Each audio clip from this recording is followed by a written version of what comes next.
안녕하세요. 저는 60대 중반의 여자로 이혼한 딸아이와 함께 살고 있습니다. 50대까지는 남들에게 자랑할 정도로 쌩쌩하고 건강한 체력을 자랑했는데 환갑이 넘으면서 몸에 여기저기 고장이 나기 시작하더군요. 현재는 심근경색을 앓고 있어서 정기적으로 병원에 다니며 약도 먹어야 하고, 또 한 3년 전에는 뇌졸중을 앓았던 적이 있어서 재활치료도 꾸준히 해야 하는 형편입니다. 그래도 딸아이가 제 곁에서 저를 살뜰하게 보살펴주는 덕분에 다행히 뇌졸중 후유증으로 몸의 왼쪽을 잘 못 쓰던 증상도 거의 호전이 되고 일상생활에 지장이 없을 정도로 건강이 많이 좋아졌죠. 엄마, 모든 병이 그렇지만 엄마 병은 특히나 스트레스나 충격에 취약하다고 하니까 항상 마음 편하게 먹고 기분 좋게 생활하려고 노력하세요. 아셨죠? 네가 혼자 돼서 좀 쓸쓸하게 사는 거 말고는 요즘 엄마 걱정이 하나도 없는데 뭐 그런 소리를 하니? 예전에 엄마 뇌졸중으로 쓰러질 때 생각하면 지금도 가슴이 철렁해서 그렇죠. 난 엄마한테 죽을 때까지 죄인이에요. 다 지난 일, 너도 공국 다리는 것도 아니고 그만 울고 먹어라. 내가 다혈질이고 성질을 다스리지 못해서 일어난 일 가지고 네가 괜한 죄의식 가질 필요 없다. 그래도 자식 입장에선 그게 그런 문제가 아니에요.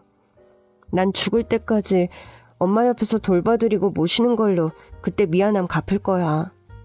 얘가 무슨 말을 그렇게 하니? 부모 자식 간에 갚아야 하고 받아야 할 빚 같은 게 어디 있다고 그런 정없는 말을 해. 그러니까 내가 그만 죄송하게 엄마 그만 아프시고 항상 건강하셔야 돼. 아셨죠? 딸은 그렇게 살뜰하게 제 건강을 걱정하면서 저를 다정하게 보살펴주는 착한 아이랍니다. 40 넘은 딸을 아이라 표현하는 것이 우스울 수도 있지만 부모 눈에 자식은 환갑이 넘어도 아이로 보이는 법이죠. 딸이 자꾸 이런 말을 저에게 하는 이유는 따로 그럴 만한 사연이 있어서 그렇긴 하답니다. 제 딸이 배우자의 오랜 외도로 이혼을 했습니다. 불행인지 다행인지 둘 사이에 아이는 없었는데 외도의 상대자가 하필 딸의 오랜 친구였고 그 상간녀는 저 역시 아는 여자였죠. 딸아이가 배우자의 외도를 알고 충격을 먹고 무척 힘들어했는데 딸아이의 배우자가 딸과 이혼이 채 성립되기도 전에 뻔뻔하게 그 상간녀와 대놓고 살림을 차리곤 제가 보는 앞에서 이혼 소장을 들이미는 바람에 저는 분노와 배신감을 넘어 극심한 충격을 받았고 그 자리에서 실신했습니다. 병원으로 실려가서 내려진 진단은 뇌졸중이었죠. 딸아이는 이혼 소송을 하면서 그 진흙탕 같은 이혼을 마무리했었고 저는 뇌졸중 투병을 하면서 그 과정을 지켜보아야 했었습니다. 저는 그때 정말이지 제가 잘못되기라도 하면 딸아이의 억장이 얼마나 무너질까. 그건 애미로서 절대 자식들에게 보여선 안 되는 행동이다. 라는 각오로 죽기 아니면 살기로 재활치료를 하고 병에서 하루라도 빨리 낫기 위해 무진 애를 썼습니다. 딸아이 역시 자신을 배신한 배우자 때문에 엄마가 혹여 잘못될까봐 이혼 소송으로 힘든 와중에도 절 헌신적으로 돌봤었고요. 이런 전사가 있다 보니까 자식들이 제가 신경을 쓰거나 충격받는 일이 생기지 않도록 많이 신경을 쓰는 편입니다. 저에게는 저와 한 집에 사는 딸 말고도 아들 한 명이 더 있어요. 그 아이는 딸아이의 남동생이죠. 제가 사실은 젊었을 적 남편을 일찍 사별하고 정말 억척스럽게 아들과 딸아이를 키웠답니다. 세상에 오늘도 동희 엄마가 1등이네. 대체 가게를 몇 시에 여는 거야? 자기는 잠도 없어? 정말 대단하네 그래. 자식들 먹여 살리려면 부지런히 해야지 뭐 어떡해요. 출근길 아침 손님 잡으려면 일찍 오픈해야지 별 수 있나요? 저는 젊은 시절 백반집을 운영하면서 돈을 벌었는데 보통 주변의 다른 가게들이 점심 저녁 장사를 하는 것에 비해 저는 점심 저녁 장사는 물론 아침 일찍 문을 열어서 아침 식사도 팔다 보니 그런 인사치레를 많이 들었습니다. 이 집은 아침 일찍 문 열어서 좋고 또 전날 해장한 손님들 구미 딱 맞춰서 이런 콩나물국을 팔아서 너무 좋아요.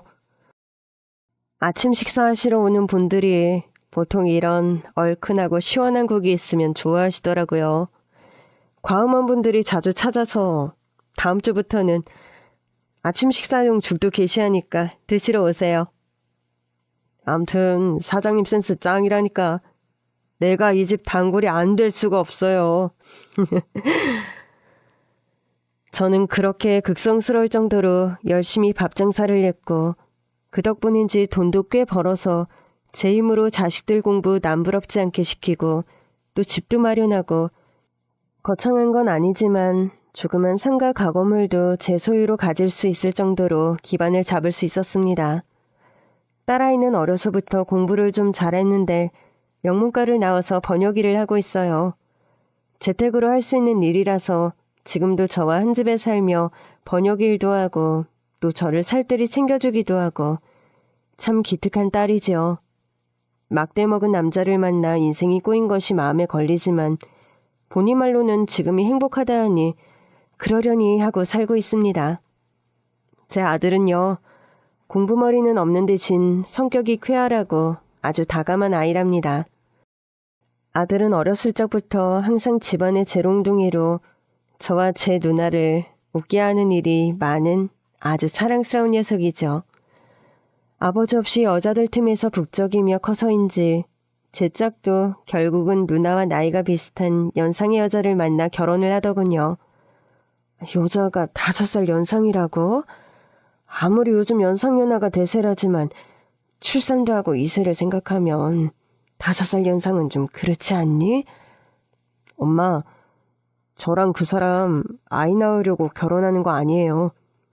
그 사람이나 저나 결혼 생각 없다가 서로가 평생 반려자가 될 만한 사람이구나 이런 확신으로 결혼하는 거라고요. 엄마, 요즘은 나이 차나 뭐 그런 거 신경 써서 결혼하는 시대는 아니긴 해요. 뭐 동민이보다 어리면 좋긴 하겠지만 어리다고 다 좋은 점만 있는 것도 아니고 지들 당사자들이 저리 죽고 못 살 정도로 좋다는데 기분 좋게 결혼 허락해주세요.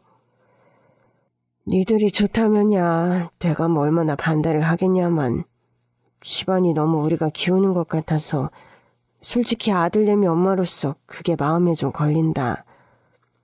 엄마, 상씨 집안은 절대 그런 집안 아니니까 걱정 마세요. 속물적으로 사위 조건 따지고 그런 집 같았음 애진작에 제가 상씨랑 결혼할 마음 먹지도 않았다고요.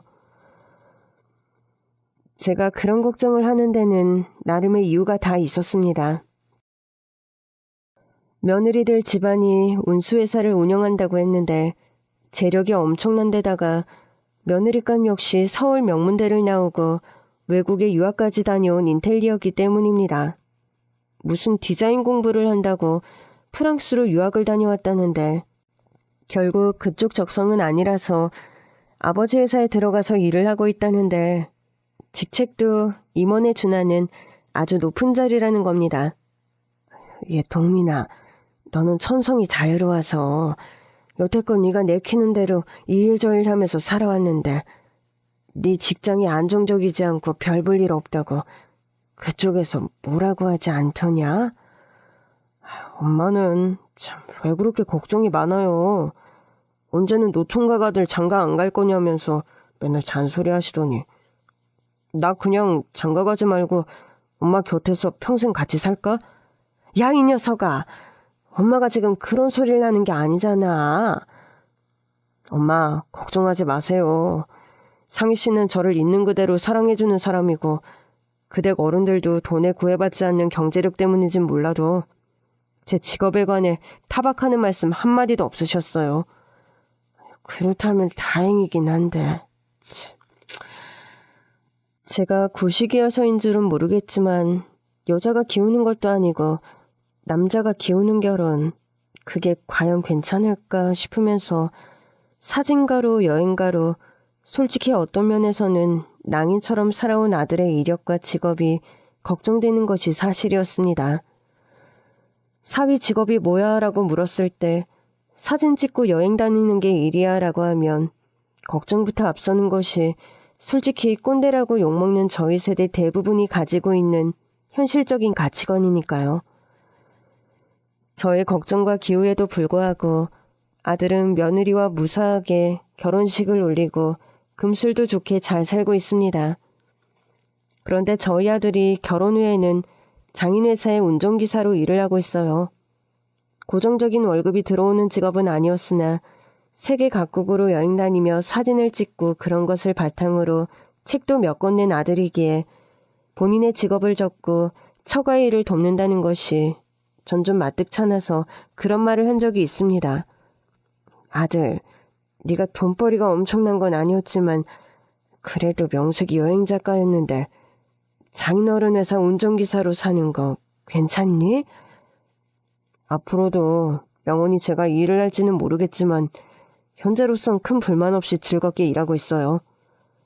장인어른이랑 와이프가 사업자 출장이 많은데 그럴 때마다 내가 픽업해주면서 견눈질로 사업 돌아가는 거 배우는 것도 있고요.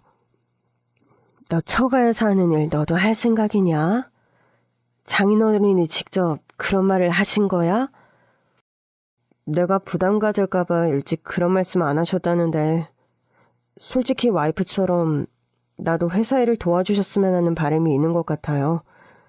그런데 저도 따로 하던 일이 있고 내 일을 좋아했었으니까 당장 결정 못해서 당분간 장인어른 회사 운전기사 일하면서 일을 좀 경험해보기로 한 거고.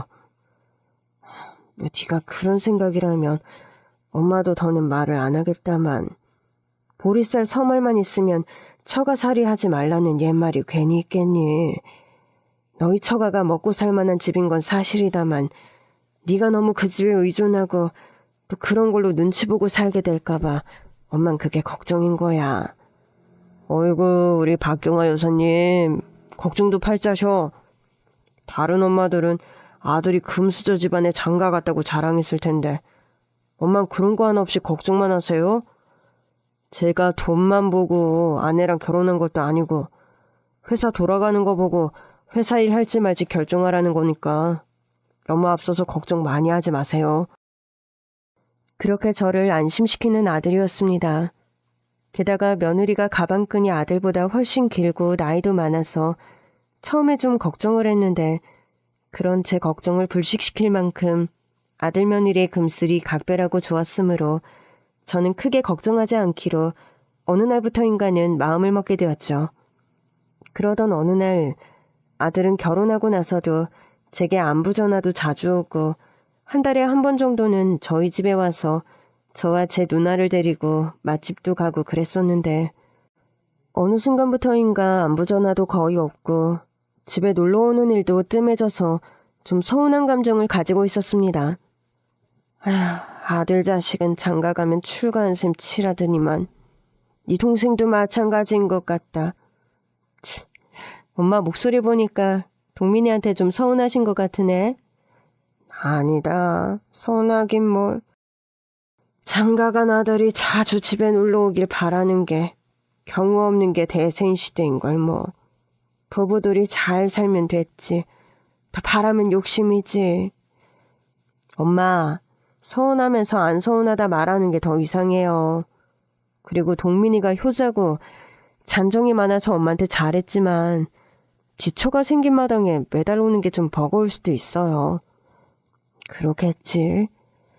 어디 맛있는 식당 알면 쪼르르 달려와서 너랑 나를 데려가던 게 동민이라 내가 습관이 들어 그런가 보구나.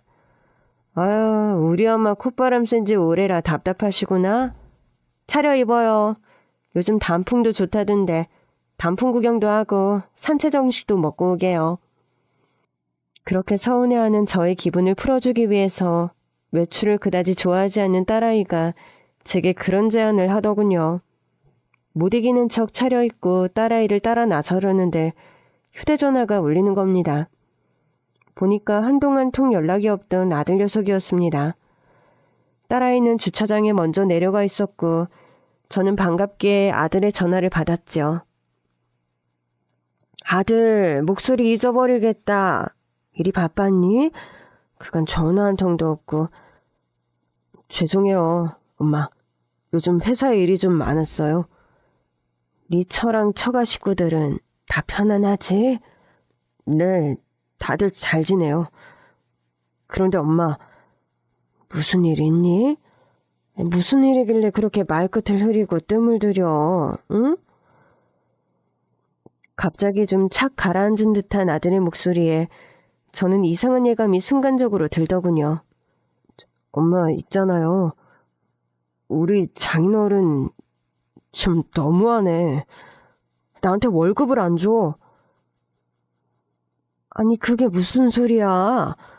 널 운전기사로 부리고 또 회사를 가르친다고 이 일 저 일 시키는 게 한두 가지가 아닌 것 같던데 월급도 안 주고 널 부린단 말이냐? 그렇게 아들이 불만을 털어놓는데 참 말문이 막히고 기가 막히더군요. 그런데 좀 의아하기도 했습니다.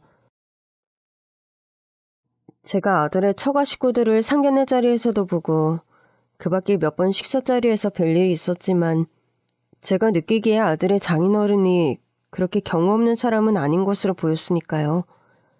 얘 동희야, 동민이 장인이 동민이한테 월급을 안 준다는구나. 그럼 몰상식한 영감탱이 같지는 않았는데 이를 어쩌니? 엄마, 확실하게 알아본 거 맞아? 사돈어른 운수회사에서도 잔뼈 굵은 회장님이고 지역사회에 기부금도 많이 내는 착한 사업가라고 신문에도 몇 번 난 사람이라면서요. 기부금만 많이 내면 뭐하니? 내 아들 월급을 안 준다는데 회사 운영하는 사람들 뭐 세금 탈세다 뭐다 그런 거 대신에 일부러 기부하기도 한다면서 세금 감면 받으려고 그렇게 가식 떨고 내 아들 월급은 안 줬다는 말 아니냐? 엄마, 너무 흥분하지 마시고요. 일단 차에 타세요. 나중에 내가 동민이한테 전화해 볼 테니까 오늘은 일단 저랑 단풍 구경 재미나게 다녀오자고요. 네? 딸은 뭔가 제 얘기를 심상치 않게 받아들이는 눈치더군요.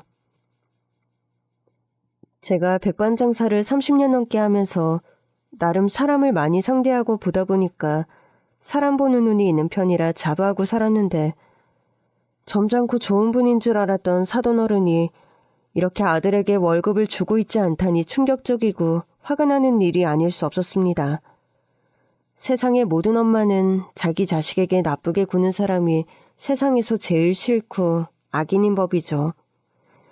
저 역시 팔이 안으로 굽었고 힘들게 운전기사까지 시키면서 월급 한 푼 안 주다니. 이런 경우 없는 처신머리를 어떻게 혼내줘야 하나. 그 고민을 하면서 딸이 운전석에 있는 자동차에 올랐습니다. 그렇게 언짢은 마음으로 딸과 차를 타고 단풍놀이를 갔고 좀 찜찜한 마음으로 딸과 단풍숲을 산책하고 예정대로 근처 식당에서 산채 정식도 사 먹고 가을 경치를 구경하다가 다시 집으로 돌아오기 위해 차에 탔죠. 돌아오는 차 안에서도 저는 아들이 한 말이 잊혀지지 않아서 마음이 무거운 채로 귀가하는 중이었습니다. 아들에게 다시 전화를 한번 걸어볼까 하는데 아니나 다를까 휴대폰이 또 울렸어요.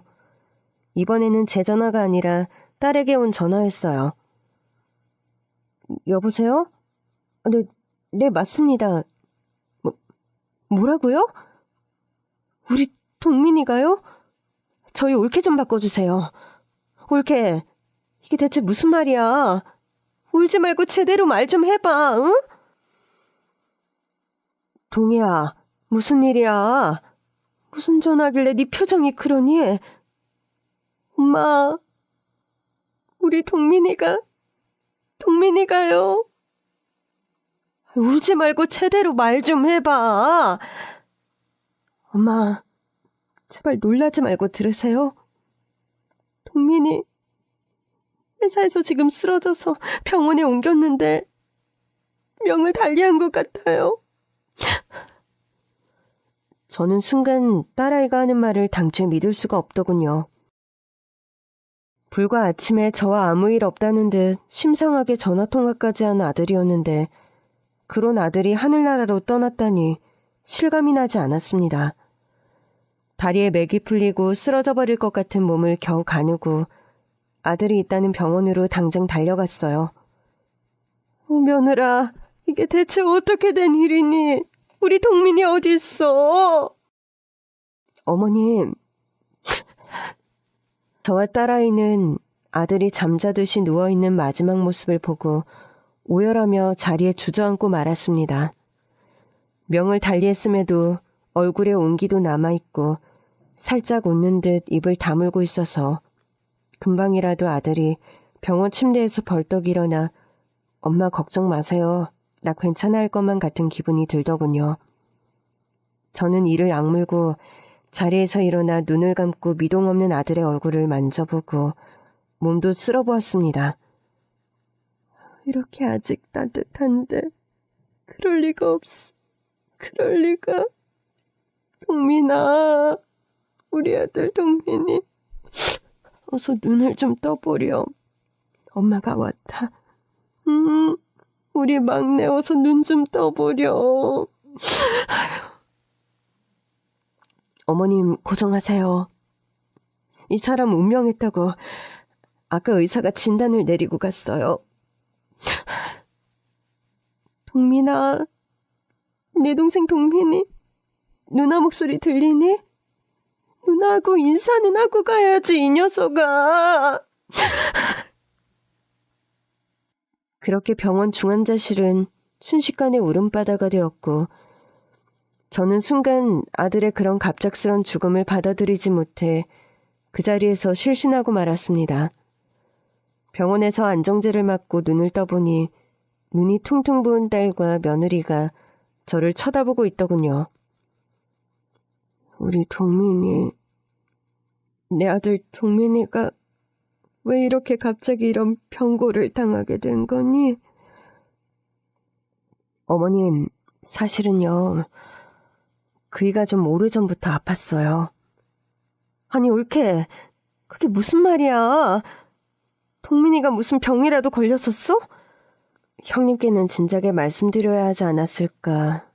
저도 고민이 무척 많았는데 그이가 절대로 형님과 어머니께 비밀로 해달라고 토병 초기부터 아주 신신당부를 하는 바람에 결국 이렇게 되었네요. 죄송해요. 며느리가 풀어놓은 진실은 정말 억장이 무너지는 말들이었습니다.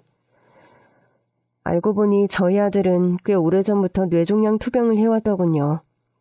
며느리와 결혼하고 얼마 되지 않아 뇌종양 진단을 받았고 진단을 받는 날 아들은 며느리에게 그런 부탁을 했다는 겁니다.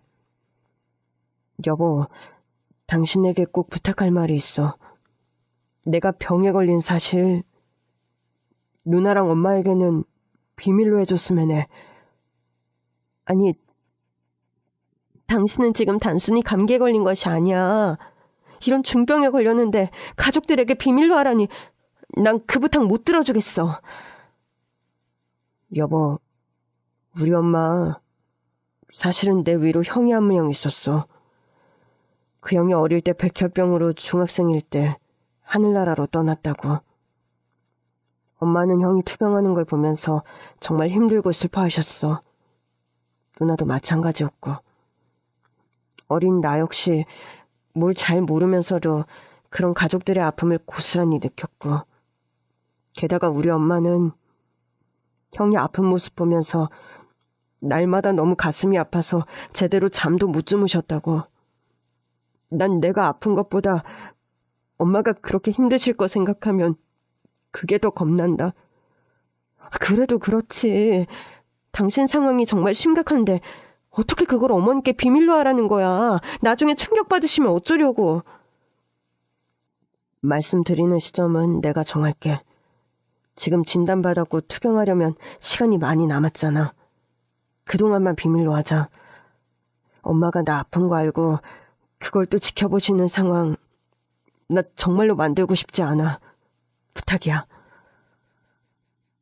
너무나 완강하고 간곡하게 그런 부탁을 하는 아들이었고 며느리는 그런 아들의 부탁을 들어줄 수밖에 없었다고 하더군요.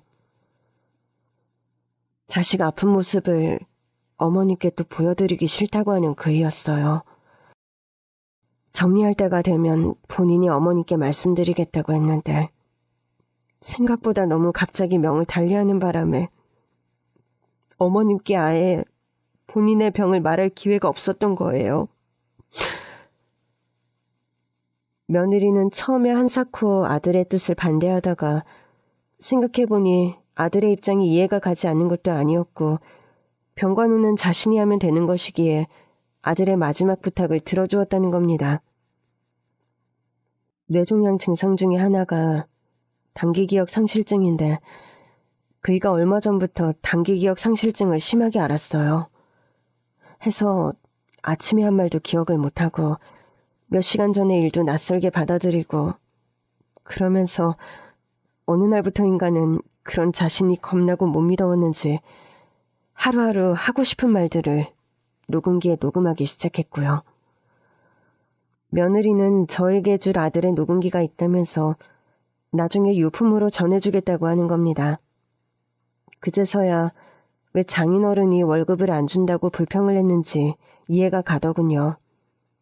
나중에 아들의 통장 내역을 보니까 아들의 장인은 한 번도 아들에게 월급을 밀린 적이 없었습니다.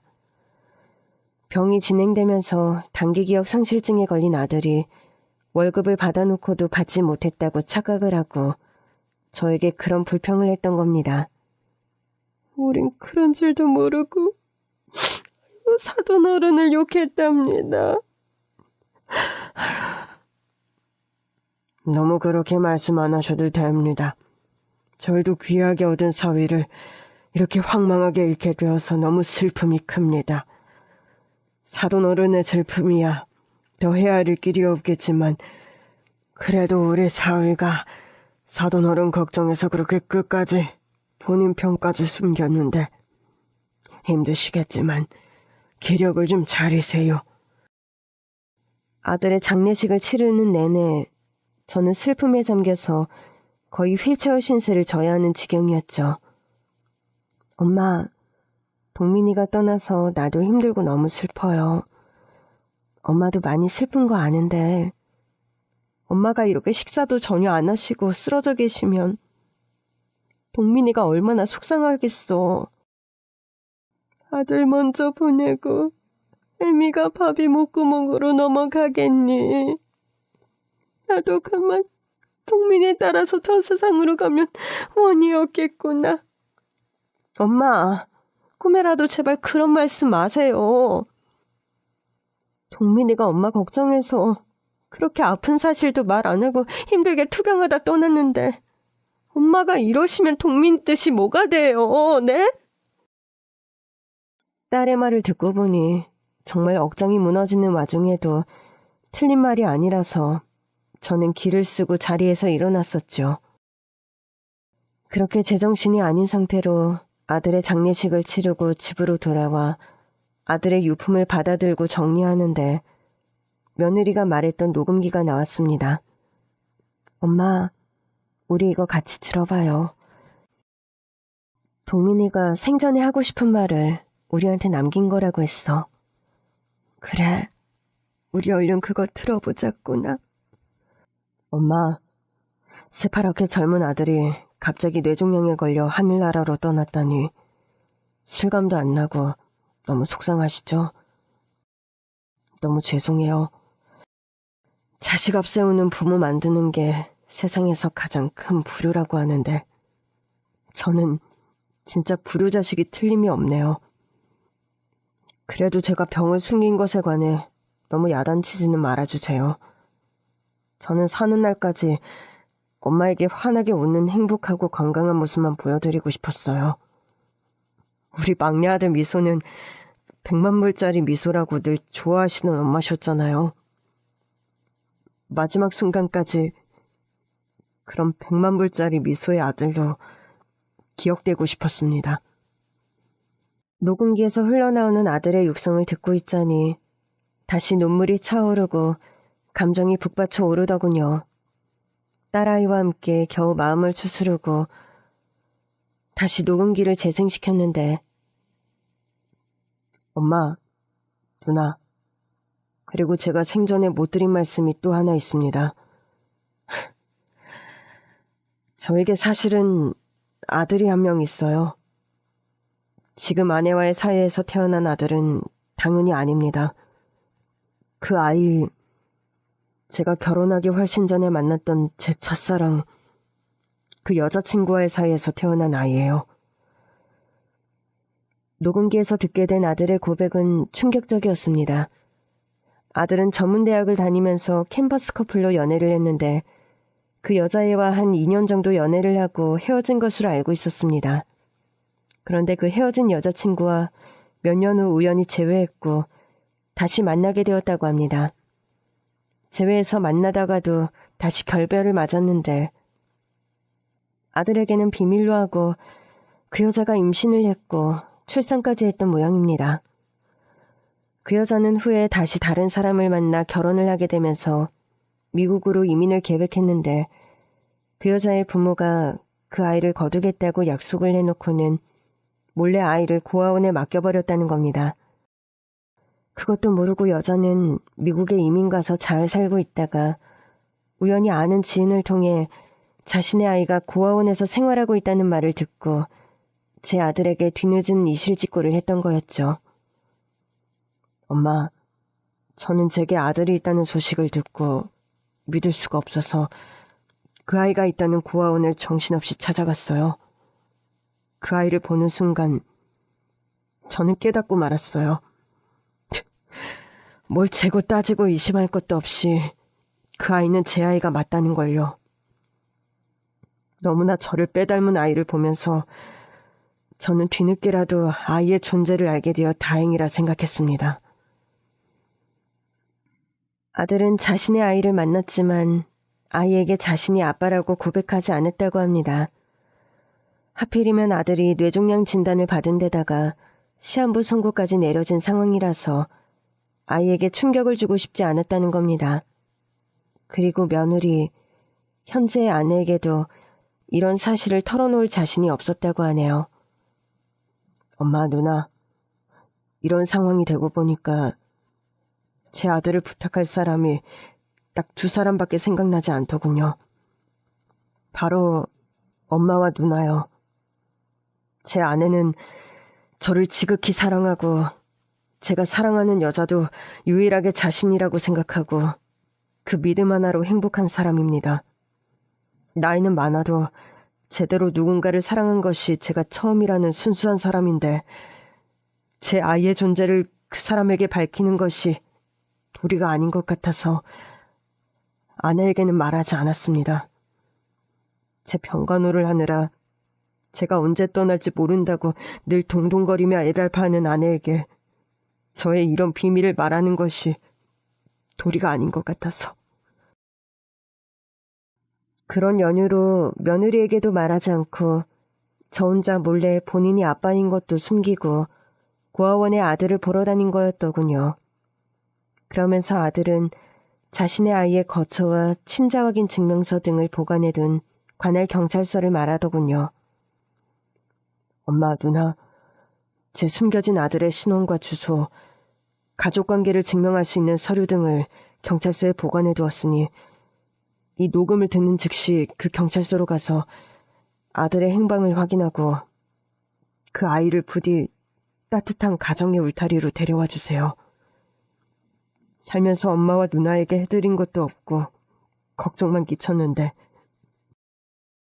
결국 저는 마지막 순간까지 엄마와 누나에게 누만 끼치는 것 같아 너무 죄송합니다. 아이고, 동민아, 누만 끼치다니 그게 무슨 말이야? 동희야, 우리 이럴 게 아니라 한시라도 빨리 경찰서에 가서 자료를 받고 우리 손주를 데려와야 할 것 같다.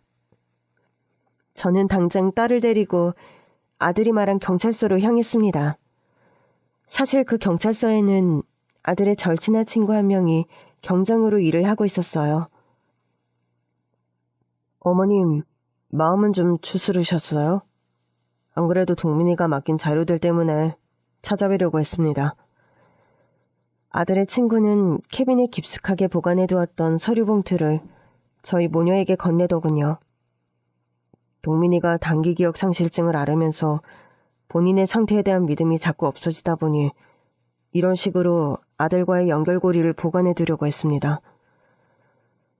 저와 딸은 아들 친구에게 아들의 아이가 기거하고 있는 고아원의 주소지를 확인하고 또 아들과 그 아이의 친자 확인 증명서를 역시 확인했습니다.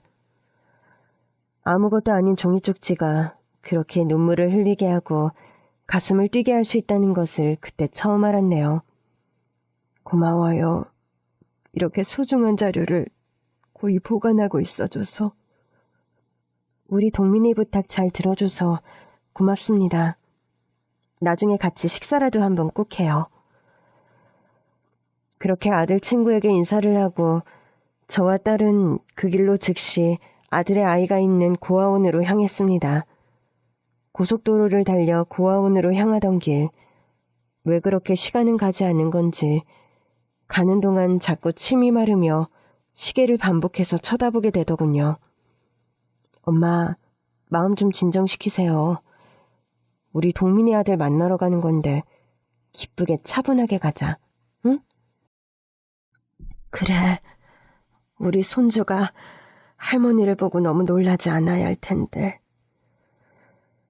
그렇게 떨리는 마음을 겨우 진정시켜가며 저희는 고속도로 휴게소 한번 들리지 않고 곧장 고아원으로 향했습니다. 경기도 외곽의 한적한 교외에 자리한 고아원이었는데 그리 크지도 작지도 않은 규모의 시설은 나름 깔끔한 곳이더군요. 운동장에서 뛰어노는 아이들 무리가 있어서 저는 하염없이 그 노는 아이들 무리를 눈으로 훑어가며 두방망이 질치는 가슴을 진정시키려 애썼습니다. 그동안 딸아이는 원장실로 들어가서 가져온 자료를 건넸고 원장은 기다렸다는 듯이 인사를 하면서 아들의 아이를 데리고 오겠다고 나가더군요. 안 그래도 아드님께서 사정을 설명하시면서 얼마 안 있어 할머님과 고모가 아이를 데리러 올 거라고 하시더라고요. 저는 그분이 그렇게 많이 아프신 줄은 모르고 왜 아빠가 직접 바로 아이를 데려가시지 않는 걸까 의아했는데 참 마음이 그렇습니다. 민석이는 바로 데리고 올 테니까 잠시만 기다려주세요. 아 참, 아드님 아들 이름이 민석, 차민석이랍니다. 엄마 성을 따랐고 이름이 민석이라는 사실을 들은 후에 저희는 그렇게 아들의 아이를 기다리고 서 있었죠. 잠시 후 복도를 걸어오는 발자국 소리가 들리더군요. 저와 딸은 바로 창문으로 다가오는 아이의 얼굴을 봤습니다. 그리고 바로 원장실 문을 열고 박차고 나가 그 9살 배기 남자아이를 말아 껴안았답니다. 민석이, 네가 민석이니? 네, 맞아요. 제가 민석이가 맞습니다. 아이고, 우리 손주. 동이야, 이 얼굴 좀 보렴. 세상에. 우리 동민이 어렸을 적 얼굴하고 판박이다. 아유, 어쩜 이렇게 자기 아빠를 빼잡아갈 수가 있니? 아이고, 내 새끼. 아이고, 내 손주. 안녕, 민석아. 나는 김동이고 너희 아빠의 누나란다. 네 고모 되는 사람이야. 이분은 너희 할머니 박복자 순자 되시는 분이고. 안녕하세요, 할머니 고모. 차민석이라고 합니다. 그렇게 의젓하게 인사를 하는 손주를 보면서 저와 딸은 또다시 울음을 터뜨리고 말았네요. 세상에 존재하는 줄도 몰랐던 핏줄을 어느 날 갑자기 만나게 된 셈인데 그 몰랐던 핏줄의 존재가 잃어버린 아들의 환생처럼 정말 아들을 똑 닮은 외모인 것부터가 참 감회가 남다르더군요. 아들을 잃은 슬픔에서 전혀 회복되지 않은 상황에서 만나게 된 아들의 아이, 손자. 아들을 빼다 박은 그 아이를 보면서 참 생과 사의 경계가 무엇이며 산다는 일이 왜 이리 싫을 정도로 아파야 하는가. 여러 가지 생각이 들며 회한 비슷한 슬픔이 파도처럼 몰려왔습니다. 그래도 그렇게 처음 만나는 손주 앞에서 마냥 울고 있을 수만은 없었기에 기운을 차리고 씩씩하게 말을 했답니다. 민서가 반갑구나. 우리 손주가 이렇게 세상에 존재하고 건강하게 살아있었다니. 할머니가 무척 행복해. 네 아빠가 돌아가신 지 얼마 안 되어서 할머니가 마음이 많이 힘들었는데 널 보니 희한하게 그 슬픔이 아주 조금은 희미해지는 것 같구나.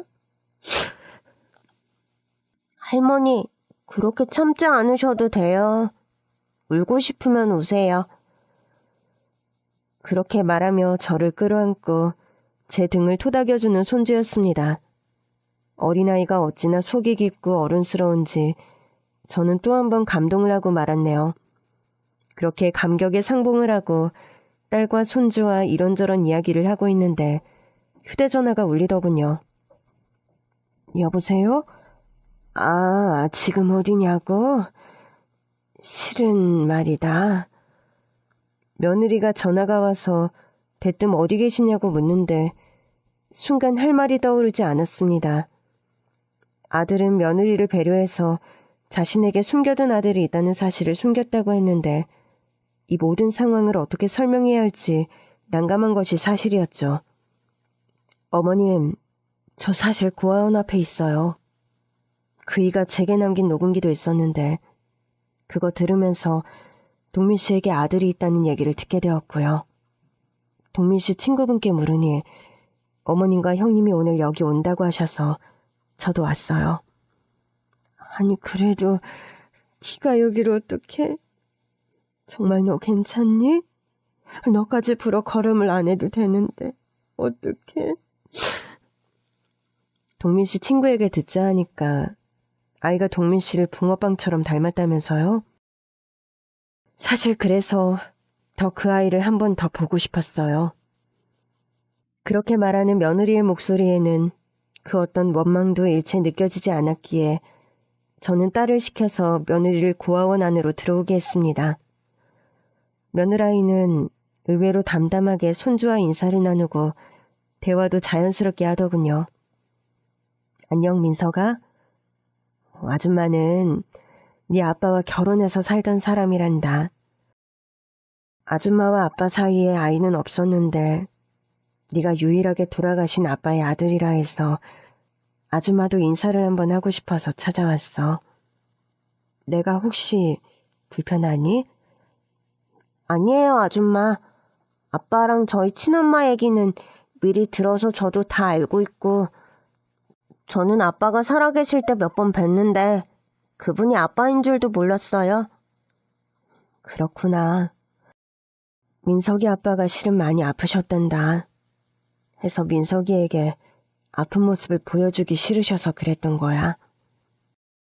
그래 민석아, 아빠가 시한부 선고를 받고 세상에 있을 날이 얼마 안 남은 걸 알고 어쩔 수 없이 숨기신 거니까 너무 서운하게 생각하지 말았으면 해. 괜찮아요. 아빠는 제가 태어난 것도 엄마가 저를 가지신 것도 몰랐다는 거 다 알고 있어요. 나중에 아빠 쉬고 계신 곳에 저 한번 데려다 주세요. 어른들은 눈물 콧물을 짜면서 계속 우는데 차분하게 감정을 절제하면서 어른들의 말을 경청하고 자기 할 말은 또 또박또박 잘하는 손주였습니다. 아이고 우리 민석이는 누굴 닮아 이렇게 의젓할고 할머니가 우리 민석이를 보니 오랜만에 웃음이 나오고 행복하구나. 할머니 고모, 오늘 저를 데리러 오신 건가요? 당연하지 민석아. 오늘부터 너는 할머니와 고모를 따라서 서울집에 가서 같이 생활할 거야. 아빠가 투병하시면서 하고 싶은 말씀들을 유언처럼 녹음해 두었는데 그 내용 중에 가장 핵심이 널 빨리 데려와서 잘 키워달라. 그런 부탁이셨단다. 이제까지 우리 손주 고아원에서 고생 많았다. 이제는 할머니 집에 가서 고모하고 할머니하고 행복하게 살자꾸나. 응? 할머니 고모, 감사합니다. 아니, 가족끼리 당연한 건데 왜 그런 말을 하니? 가족끼리는 같이 살게 되었다고 그런 말 하는 거 아니야. 그렇게 딸과 손주의 손을 나란히 잡고 고아원을 나섰습니다. 저는 며느리에게도 나오는 길에 손을 꼭 잡고 고맙다는 말을 해주었어요. 손주와 딸을 불어 차에 먼저 태우고 며느리에게 인사를 했습니다. 며느라, 우리 며느라기가 이렇게 품이 크고 마음이 따뜻한 사람인 줄 오늘 처음 알았구나.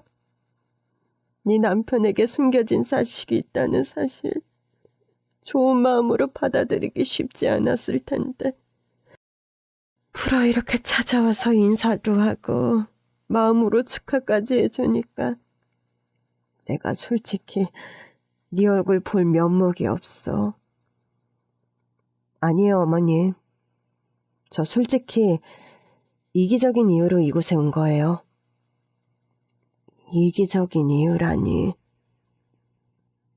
세상을 떠난 동민 씨가 너무 그리운데 그 사람의 유품을 만져봐도 진짜 그 사람의 흔적은 아니잖아요. 그런데 동민 씨의 아들이라면 진짜 그 사람의 흔적이고 일부니까 제가 자격이 없더라도 얼굴이라도 한번 보고 싶었네요. 경선아. 어머니께서 제 이름 부르시는 거 오랜만이시네요. 동민 씨가 바람을 피워서 낳은 아이도 아니고 과거에 본인도 모르는 사이에 복잡한 사정으로 태어난 아이인데 살아생전 동민 씨가 아이의 존재를 말했더라도 전 흔쾌히 받아들이고 집으로 데리고 왔을 거예요. 그런 내 마음도 모르고 저렇게 일찍 가버린 그 사람이 오늘은 좀 밉네요. 저는 그렇게 울음을 터뜨리는 며느리를 꼭 안고 등을 두드려 주었습니다.